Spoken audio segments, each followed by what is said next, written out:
Number one thing that you have to do in order to start changing your future financially is take full responsibility for where you are today financially. No one else's fault. From today forward, you can't blame your husband or your wife. You can't blame a former husband or wife or partner. You can't blame your parents. You can't blame the economy. You can't blame the president. You can't blame anyone but yourself.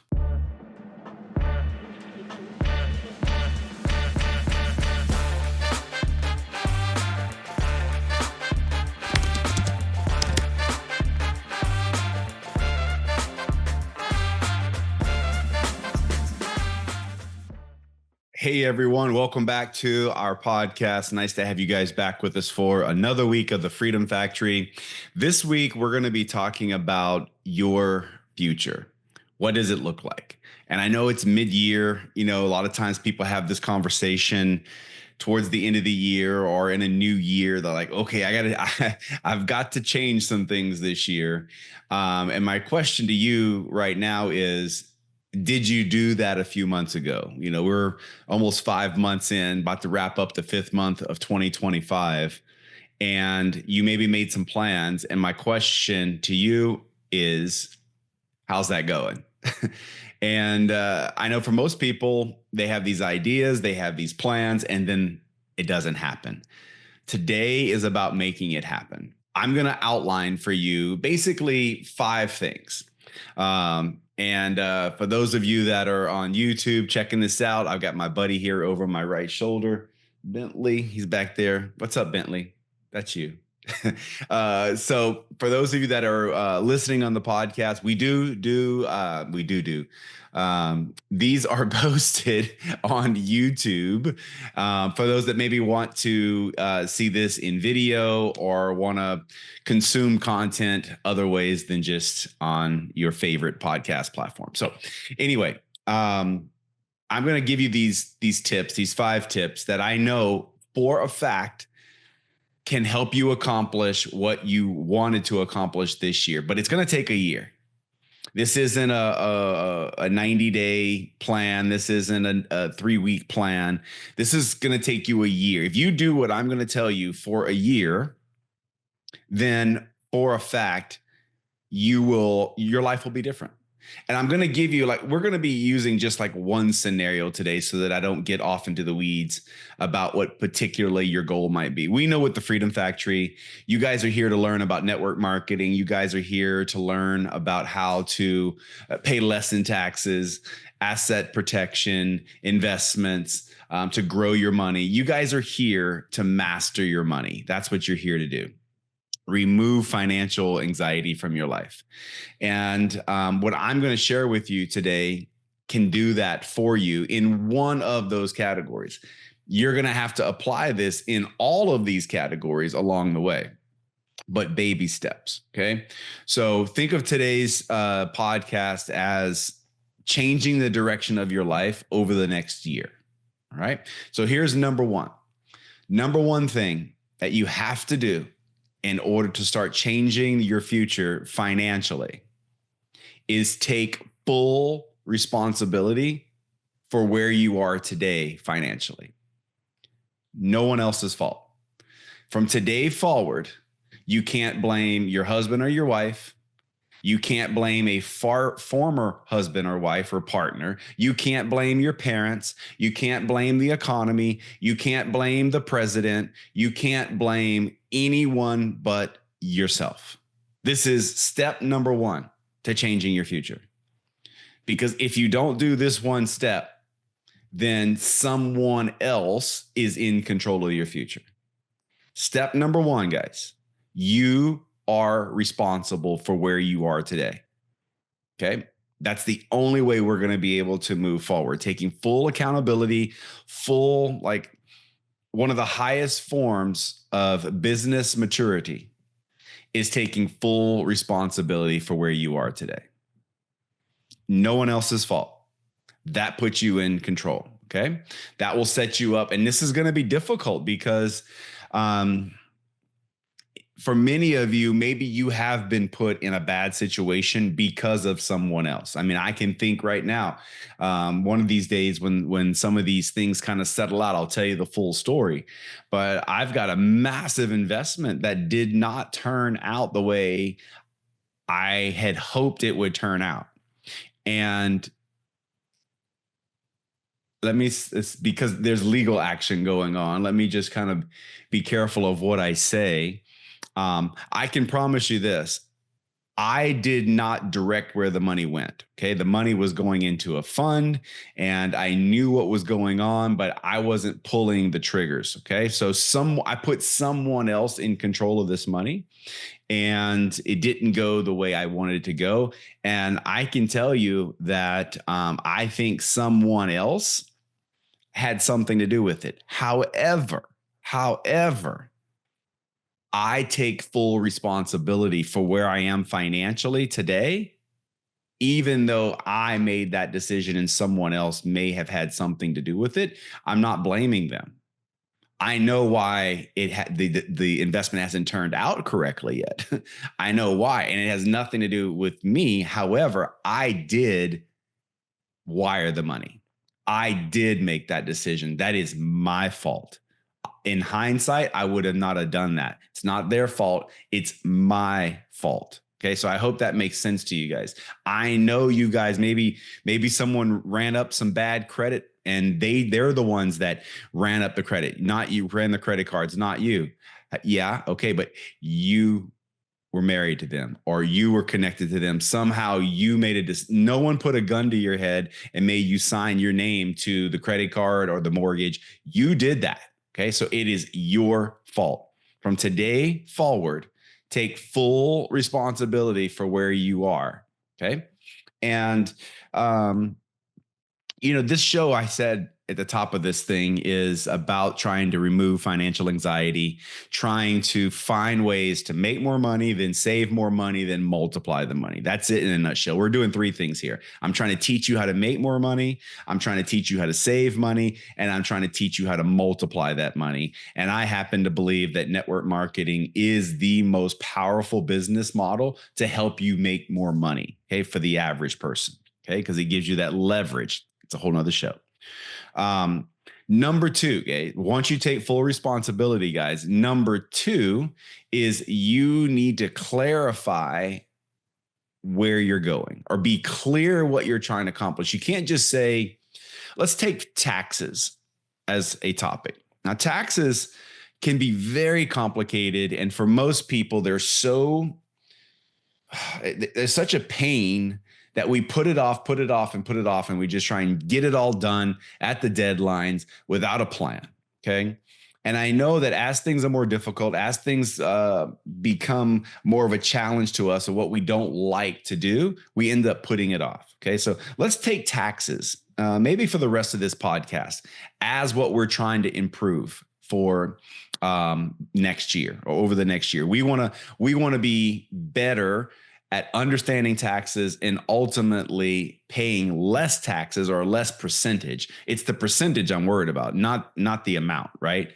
If I pay $1 million in taxes this year and $1 million in taxes next year, you might say, well, there was no improvement. But what if I doubled my income this year and only paid $1 million in taxes?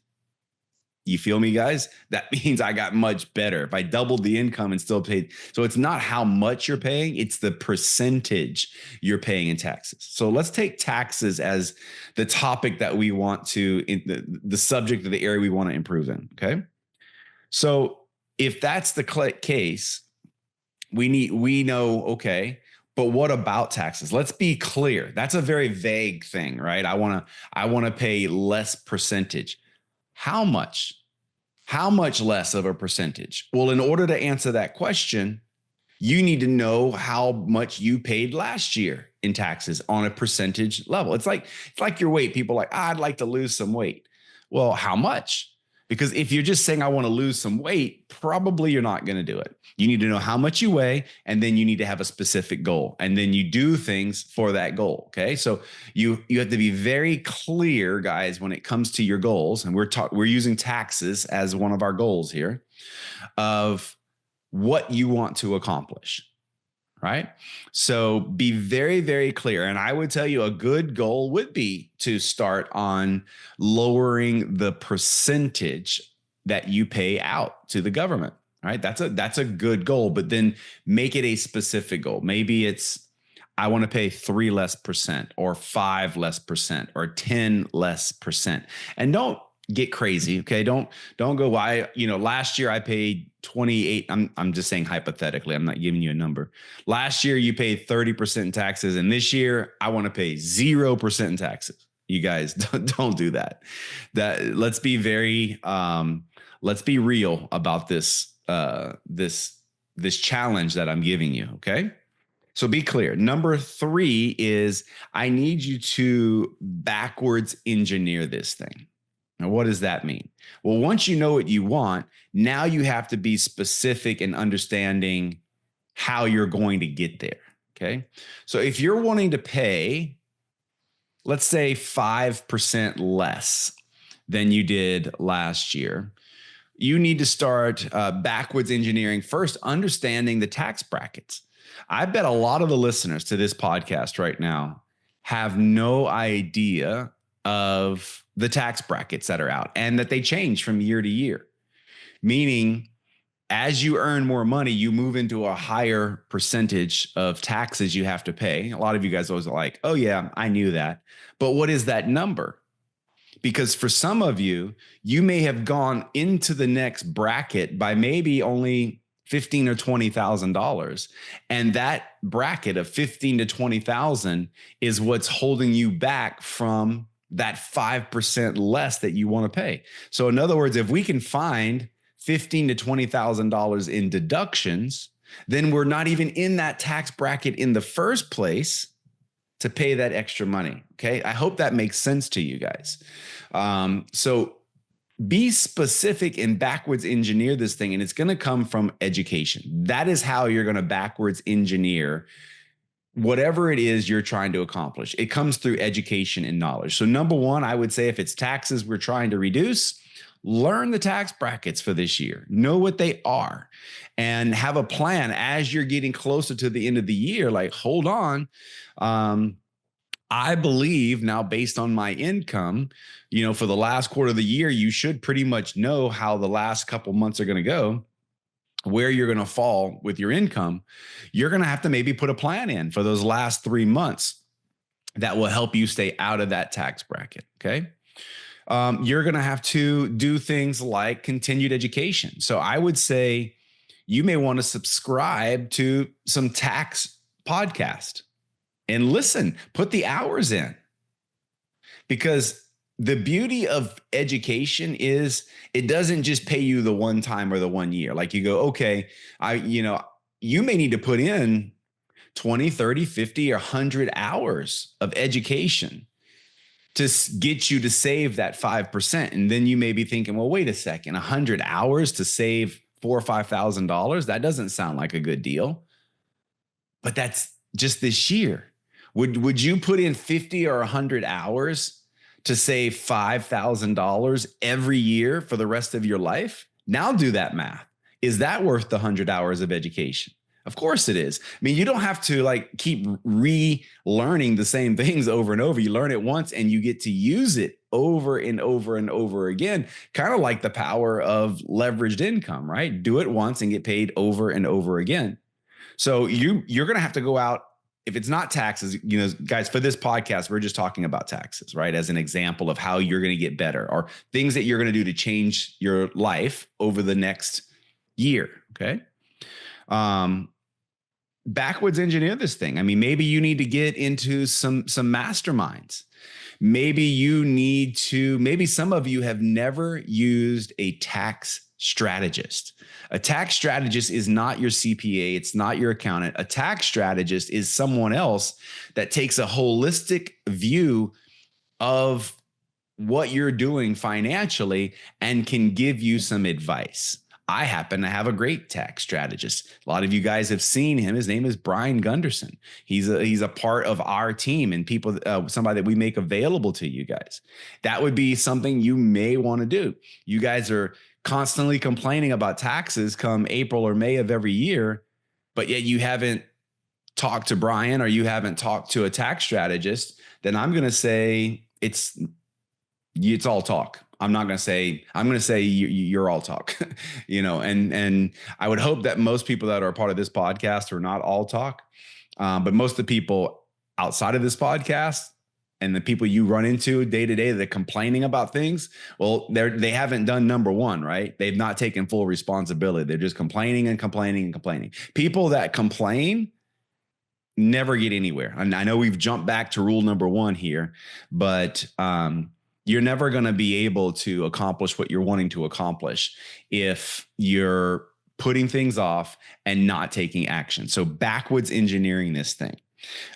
You may want to get some tax courses. You may want to jump on YouTube and watch a bunch of videos. And not everything on YouTube is 100% accurate or even good information, but putting in enough time, you'll be able to start deciphering for yourself what seems right and good for you, and then continue down that path, right? And so let's move on to number 4. The fourth thing is becoming, well, kind of like a scientist, right? What does a scientist do? A scientist tests and documents, right? They're like, well, let's try a little of this, a little of that. Let's see what happens. Let's combine this compound with this compound. Let's see what happens. Let's put this chemical with this chemical. Let's see what happens. That's what a scientist does. All right. You need to become a little bit like a scientist when it comes to changing your future. And we're using taxes as the example here. Okay. So what are you going to do to maybe try some different things? Well, you may have to try some different investments. You guys, there's different investments out there. If you will do some of those things, it will absolutely change what and how you can deduct and how much you can deduct on your taxes. For instance, I just learned recently through study on YouTube, watching videos on YouTube, I just learned that there is a massive difference between a long-term rental and how you can use that as deductions in your taxes versus weekly or short-term rentals. And you guys, the difference is it's monumental. It's so monumental that currently right now I have an investment home under contract, and my sole purpose for putting it under contract, shouldn't say the sole purpose, because I put it under contract before I learned this. But now that it's under contract, where my brain is going is kind of one-track mind, tax related. My purpose right now isn't so much what the cash flow is or what the appreciation is. My mind has shifted to how I can leverage this investment for my taxes. Now, how did I learn that? I learned that, guys, by trying some different things and doing some different things. Now, I bought the house for a tax deduction. Okay. It's not for cash flow. So I'm telling you guys, you're going to have to try some different things. It's been a long time since I have purchased a house. For a while, we had a bunch of them. Okay. But we're going to have this house purchased as early as next week. That's when the closing is. And I did it to try something different. Last year, and for the last 12 years, maybe 10 years, I had a self-directed defined benefit plan that we were using for tax shelter. Well, I'd had enough of it. And, maybe I should do a podcast just on defined benefit plans and how those things work, because I am very, very experienced in how they work, because I just lived it for the last 10 years. But basically, guys, my wife and I were able to take basically 6 figures, not basically, it was more than 6 figures, and put this money into a defined benefit plan. And it's self-directed, meaning I could choose what stocks it purchased. And that was money that I would put in that I chose to pull the money out would be tax-free. Okay. And so I just got tired of the fees. And the bottom line is this: we shut that thing down in 2024. So I knew going into 2025, I had at least $100,000 that I had to protect from a tax burden. So it's forced me to have to do something different as a scientist. Like, I'm being a scientist with my taxes. Okay. So I knew I needed some other shelter. There's plenty of shelters out there, guys, when it comes to and how you can not pay so much in taxes, right? Whether it's corporations, the government is some of the best people to partner with. For the longest time, I'm not sure exactly what it is right now with solar, but there was a program with solar where they were giving tax credits. It still may be there. I need to dive into that, do a little research. That kind of goes hand in hand with this podcast. I need to put some hours in, figure out what's going on with solar, because I know some people that literally sheltered over $1 million 2 years ago by doing solar projects. They owed the government $1 million in taxes. And instead of paying $1 million in taxes, they invested $1 million in a solar program. That solar program not only paid them back a little bit in dividends, but they also got a 25% tax credit. So in other words, they owed the government $1 million. They bought $1 million solar project and got a credit of 1.250, $1,250,000 in tax credit. So they didn't have to pay the money to the government. They were able to pay the money into this investment. The investment paid them back a little bit. Plus they got $250,000 in tax credit that they wouldn't have gotten by partnering with the government. This is what I'm talking about, guys. This is being a scientist. This is trying different things. Am I like a solar expert? No, but I was considering doing a solar project. I didn't do it because I knew I had more experience in real estate and I knew this would be coming down the road. So there you go. Okay. So you're going to have to be a scientist. You're going to have to try some different things than you've been doing. You can't expect to lower your percentage that you're going to pay in taxes and do the exact same things you did last year. You're going to have to try some different things. All right. And lastly, and this is kind of a broad thing. This is kind of like the first thing I told you, taking full responsibility. That's kind of broad, but very, very true. Lastly, I'm going to tell you guys that you have to do this with no backup plan. And what I mean by that is absolutely go in and make these decisions without dipping your toe in the water. You can't dip your toe in the water and win at anything, guys.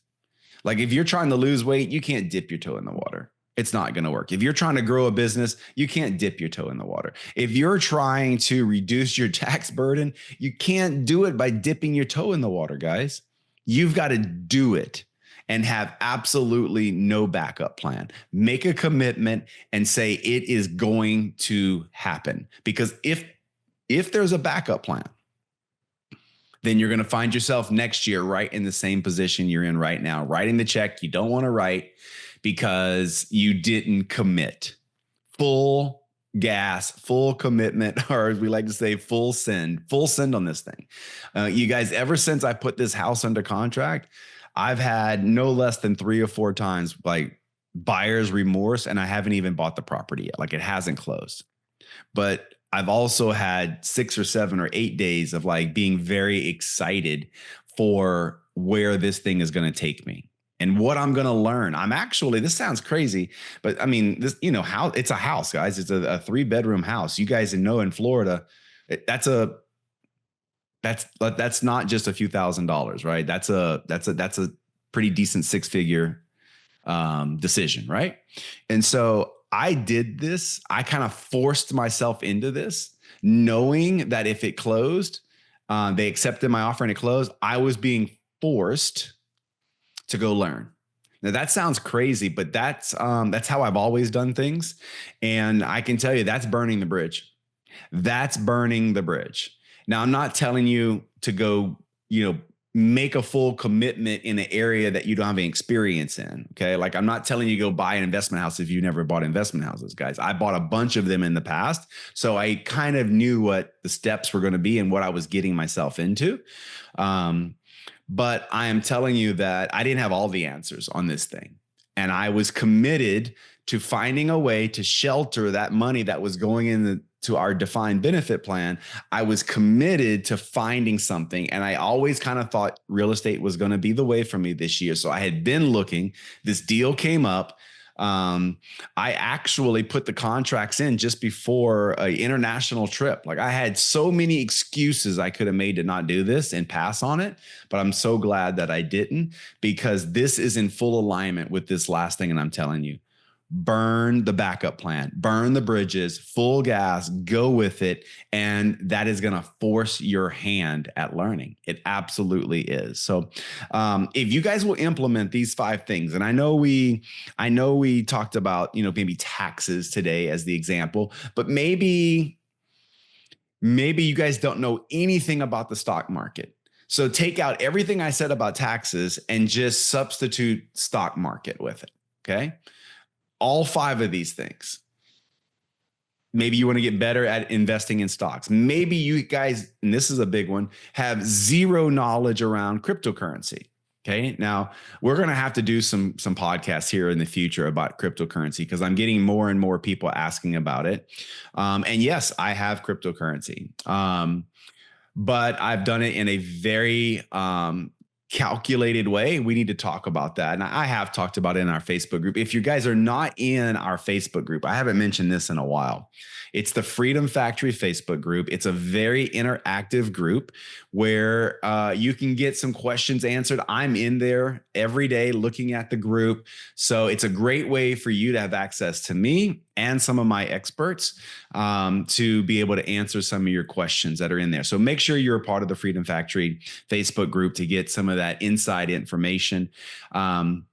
But we will be doing more education in this group and on this podcast on some of the very things that I'm talking about. So it may not be taxes that you are wanting to improve on next year, but whatever it is you're wanting to improve on around your income, your time, your money, any of those things that lead up to you not having any more financial anxiety, because that's the key here, is that the money's working for you. And so my whole point with the taxes today is the example is you do need to get better at that. No matter, unless you're down into 5% or 0% in taxes, you do need to get better at it, because I know a lot of people that are working really hard that are paying 30% in taxes. And it's just going to take you a whole lot longer to get where you want to be paying 30% in taxes. It doesn't have to be. I don't pay 30% in taxes. So anyway, I hope you guys can apply these 5 things. If you will, and you do it over the course of a year, I can promise you're going to be in a better place than you are right now with whatever it is you try to apply it to. So that's it for this week's podcast. I hope you enjoyed it. Please share this with people. Tell people about the podcast. If this one kind of sits well with you, share it out, talk to people, take some screenshots, tag me in social media, and we'll give you guys some shout outs. So you guys have a great week, and we will see you here on Monday next week. Bye-bye.